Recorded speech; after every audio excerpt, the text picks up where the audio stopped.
weary and desperate for any rest, you find this ugly cabin in the forest, so hideous and decrepit, long abandoned. Is it safe? Will you be able to sleep here? Or will the evil that's been following you find you and finally take you in the night? Hard to say. Maybe you take a risk.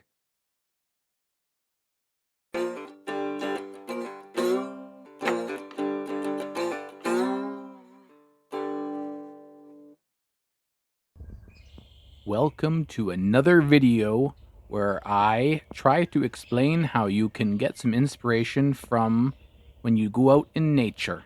And not necessarily nature itself, but as you saw with the cabin, anything you find when you're going out walking around, you can use and implement into your D&D or your tabletop role-playing games. This is a marshy area that I often go to for a walk, and there would be a lot of trouble, again, navigating this type of thing. I know I've discussed that before, but that's one thing to consider.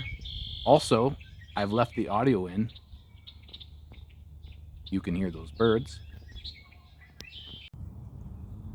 And then this is something that I observed as well on the ground, little worm trails. So important to remember to implement things like this in games.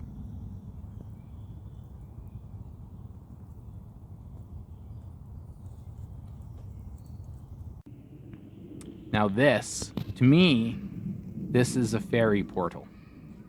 If you step through this, you end up in the Feywild. And here we go. Here we go. Just kidding, I chickened out.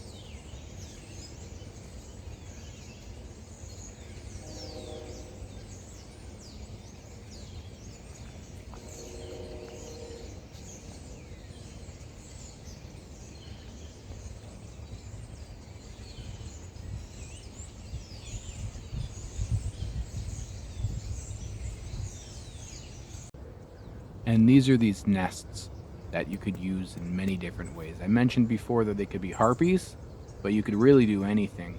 A colony of different birds all cluttered together like this could harass a party in a really terrible way. Thank you so much for joining me on this video. Consider leaving me a like and subscribing, and leave a comment if you're interested. All right, thanks so much. Take it easy, everybody.